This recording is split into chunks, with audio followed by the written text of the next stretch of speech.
Uma remuneração, entre aspas, né? Dentro do programa, porque estão no mesmo cargo, por exemplo. A gente pega, às vezes, empresas que já têm alguma coisa implantada de variável, de PLR, como você está colocando, e é justamente esse o ponto. Né? Às vezes, passa a ser injusto, de certa forma, porque a pessoa ela está ganhando ou não ganhando por uma coisa que o braço dela não alcança. Também acontece isso, né? Então, o variável dela está condicionado a um item que ela simplesmente não alcança. Ela não pode fazer muita coisa para aquilo seja atingido. Então, ela fica naquela, né? Olha, eu vou esperar o outro fazer para que eu ganhe, ou não fazer. Muitas vezes ela fica com essa sensação de, poxa, eu quero diferente, né? Eu quero ser recompensado pelo aquilo que eu faço. Perfeito. Né? Então, acaba que quando você olha para uma meta lá em cima na empresa, todo mundo junto, direciona, porém pode gerar essas insatisfações, sensação de injustiça, principalmente para quem tem uma performance mais elevada ou quem tem o controle do indicador versus aquele cara que não tem o controle do indicador. Exatamente. Né? Então, isso acaba reverberando muito na empresa, sim, é um dos pontos. Então, a gente não olha ali para performance do indivíduo e estamos olhando para o performance do coletivo. Uma maneira da gente mitigar um pouco desse problema é a gente conseguir fazer um programa olhando para indicadores das áreas, porque você olha para o indicador da empresa, bota um peso lá e faz um desdobramento de um segundo peso nos indicadores das áreas. Isso já aproxima um pouco mais do resultado que as pessoas vão ter. Isso eu particularmente gosto muito desse modelo, né? Porque você desdobra a estratégia da empresa, ou seja, você tem todo mundo olhando numa única direção e, ao mesmo tempo, você traz as pessoas para o senso de coletivo, né, daquela área. E isso, combinado, a depender de como está modelado, você acaba estimulando a colaboração entre todo mundo. Né? E esse é um outro ponto também, que eu acho ele bem interessante. Toda vez que você compartilha, né, uma meta, que ela vai ser ali um indicador, por exemplo, do seu programa, a tendência é você estimular a colaboração daquele time. E isso normalmente é muito positivo, né? Traz muitos ganhos ali, né? Às vezes a pessoa, quando o programa ele é individualizado, eu bati a minha meta, né? Vamos dizer assim, eu não vou ajudar meu colega, né? Muitas vezes, porque o que eu vou ganhar não depende da performance dele, do resultado dele. Né? Eu, particularmente, gosto muito desses programas que desdobram ali em áreas. Né? Eu acho que ele faz muito sentido para esse senso do coletivo. Isso acaba acontecendo bastante mesmo, a gente consegue direcionar bem quando é por área, né? Já melhora bastante do que o foco só organizacional, mas ainda assim a gente não chega no indivíduo. Não. Muitas vezes a gente não chega no indivíduo porque não tem maturidade na empresa para olhar os resultados de cada um.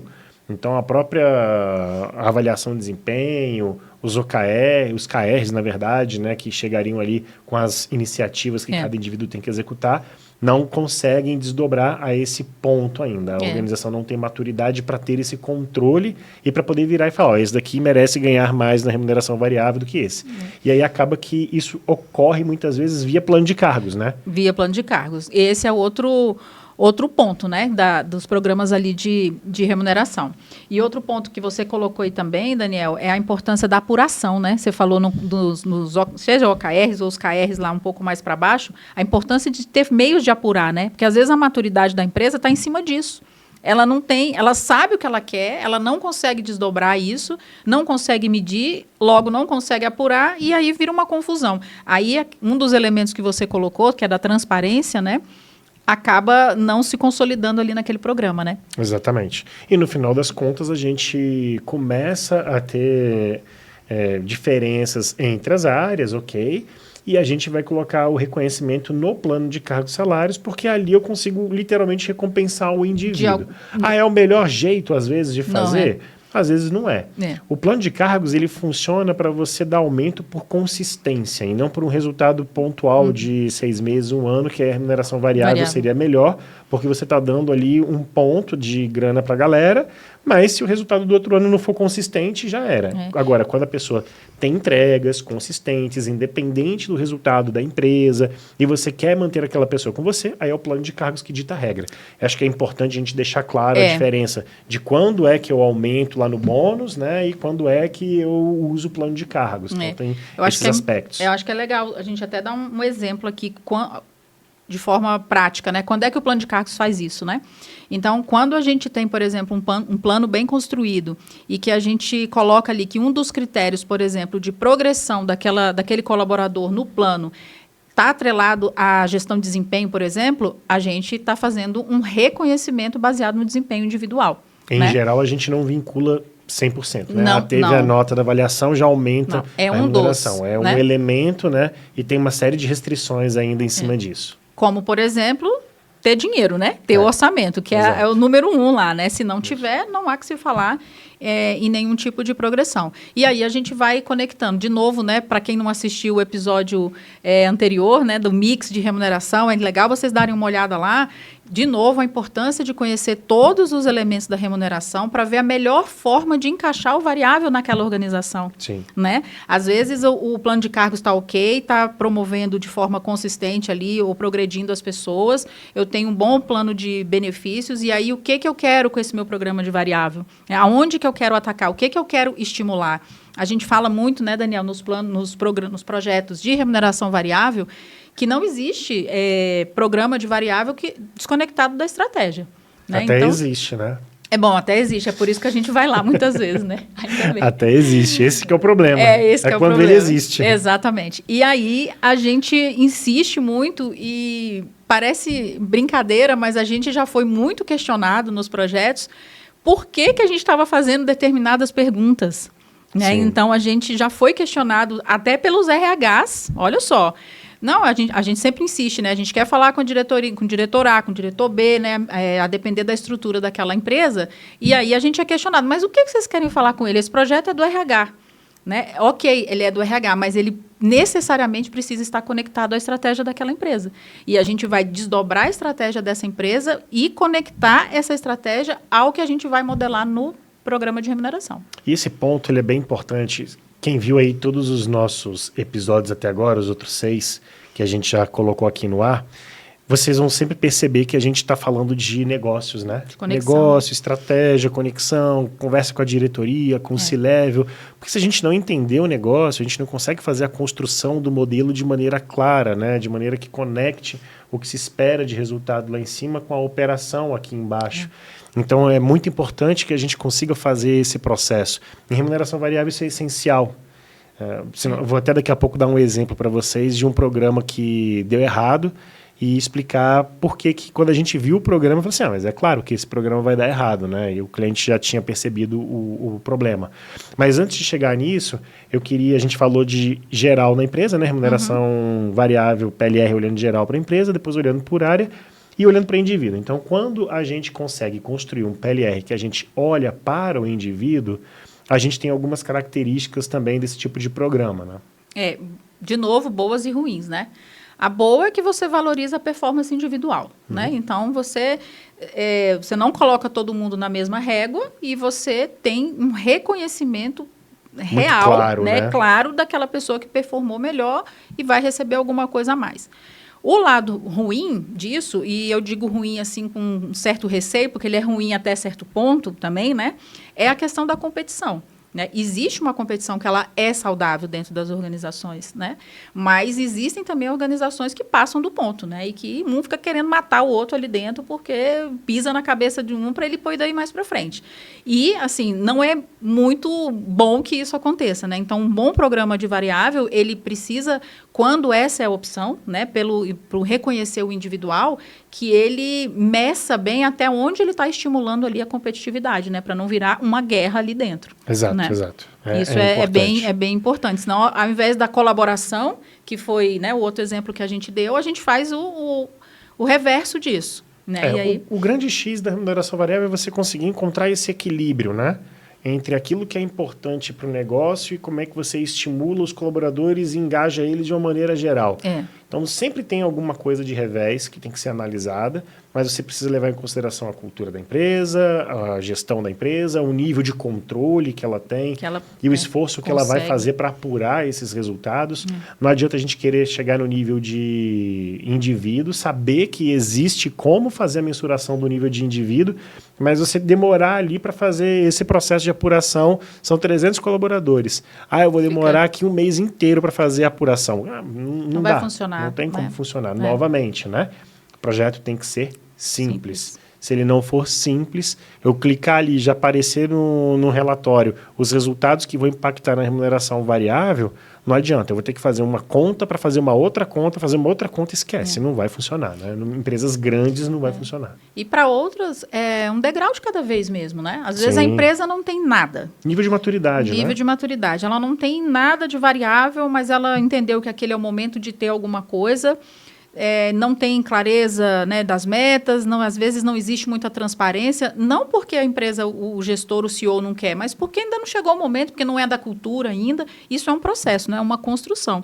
E às vezes a gente chega para modelar projetos dessa natureza e uma simples conversa ali com a autodireção, a gente consegue conectar isso com um planejamento que muitas vezes está na cabeça dele, né? Sim. E aí a gente consegue, com elementos simples, trazer a estratégia para esse programa. Né? Então, vou dar um exemplo aqui que me ocorreu, que é simples. E é real também de um projeto que a gente fez. A empresa queria fazer isso, não tinha muito indicador estruturado, mas ela tinha no planejamento estratégico algumas ações estruturantes. O que a gente fez? A gente trouxe para dentro do programa de variável essas ações estruturantes e conectamos isso com o resultado das áreas. Ou seja, essa empresa, ela estava, por exemplo, ela queria implantar vários módulos de um sistema que ia depender da ação e do esforço de vários setores. E o que a gente fez? A gente trouxe isso como elemento de variável. A tendência é que as pessoas se esforçassem nesse objetivo. Né? Então, ajudem, né? Elas se ajudem. Então, a gente desdobrou uma ação estratégica nas áreas e conectamos isso a um indicador que fosse possível de ser apurado lá no final do ano para uma PLR, que no final das contas, eram módulos A, B e C daquele sistema implantado. Legal, muito bom. Foi bem interessante esse. Muito bom. Bom, pessoal, então assim, para você poder implementar um programa de remuneração variável, olhando para a PLR especificamente, não estamos falando de produtividade, vendas e outros aqui, tá? A gente está falando de empresa, nível área ou nível indivíduo. Então, são essas 3 estruturas principais que nós temos para poder fazer essa primeira construção. E aí, o que é muito importante, além da gente definir e entender as causas e consequências de cada uma dessas 3 estruturas que a gente falou aqui agora?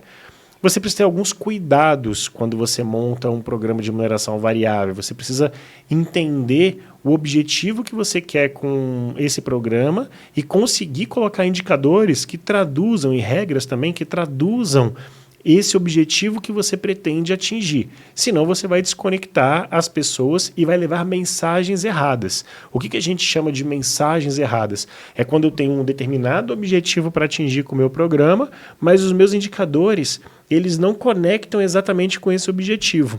Mas eu, olhando para os indicadores, entendo que sim. Então é importante sempre você conversar com algumas pessoas e ver, vem cá, se a gente atingir esse indicador, com essas regras, com essas metas, a gente atinge esse objetivo daqui de cima, no seu ponto de vista?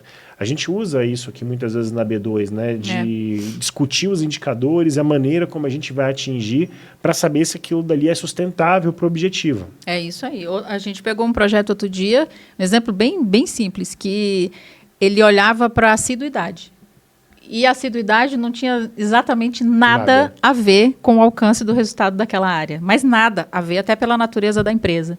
Então, a gente ficou perguntando, né, tentando entender por que eles estavam usando a assiduidade como um dos indicadores para uma variável, por exemplo. Né? E não chegamos a conclusão nenhuma, a resposta não apareceu, e aí a gente propôs tirar esse critério, esse indicador do programa. Quando a resposta não é clara, não significa que a mensagem que você está passando provavelmente não é eficiente para o objetivo que você pretende. Né? Exatamente. É igual a questão da colaboração. Né? Se você...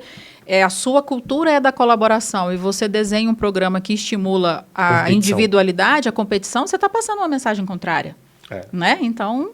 Não faz muito sentido. Então, por isso, a necessidade da gente estar sempre conectando com a estratégia. Me lembrei de outro caso, Daniel, rapidamente. São muitos. A gente chegou numa empresa recente e a primeira coisa, uma diretora falou, eu quero premiar todo mundo. Era a premissa dela.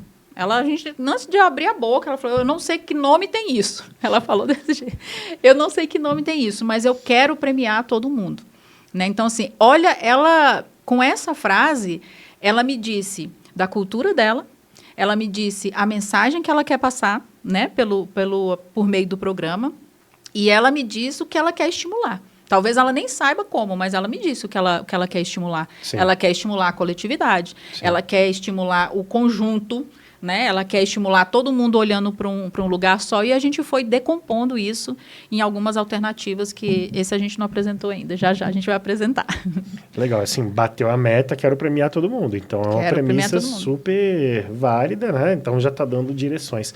E, às vezes, é importante, pessoal, vocês veem, né? A Elaine trouxe uma frase de um executivo e olha quanta coisa a gente consegue tirar de uma frase.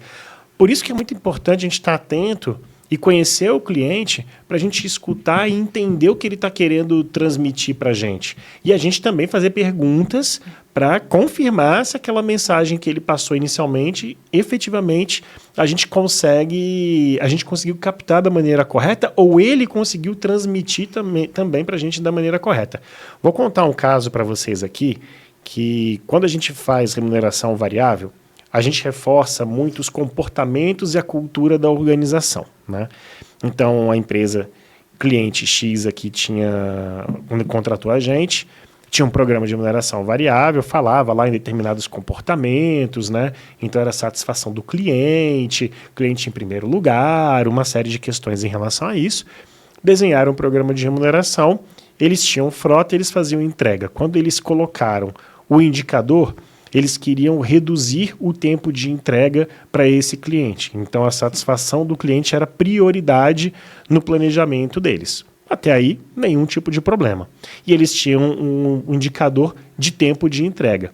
E eles falaram, olha, hoje o nosso tempo de entrega é X, se a gente reduzir aqui em 10%, 15% esse tempo de entrega, a gente vai conseguir ter mais veículos livres, né? A premissa era essa, livres para poder fazer mais entregas. E aí a gente pode vender mais dentro da margem que a gente pode ter mais produtos iguais, o nosso estoque para determinados produtos acaba, a gente compra mais desses produtos, vende mais, aumenta a receita. Era meio linear assim o raciocínio, né? E o programa estava desenhado desse jeito.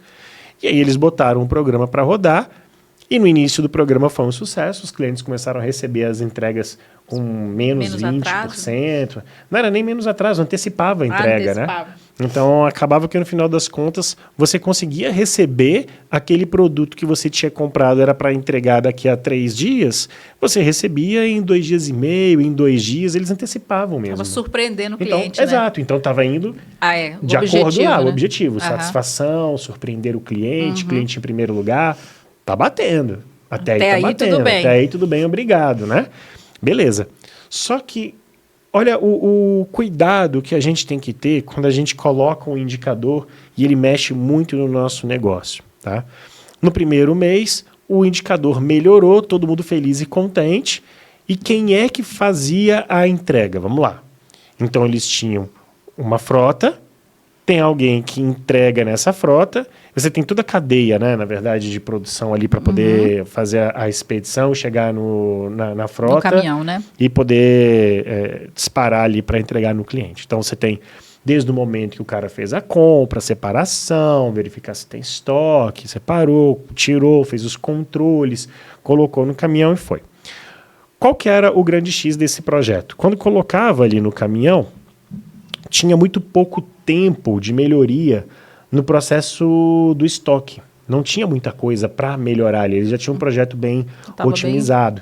Só que quando o produto entrava no caminhão, até o momento que ele ia até a casa do cliente, ele tinha algumas possibilidades de melhoria. E essas possibilidades de melhoria não ficaram claras para ninguém, porque o indicador era o tempo de entrega. Era isso.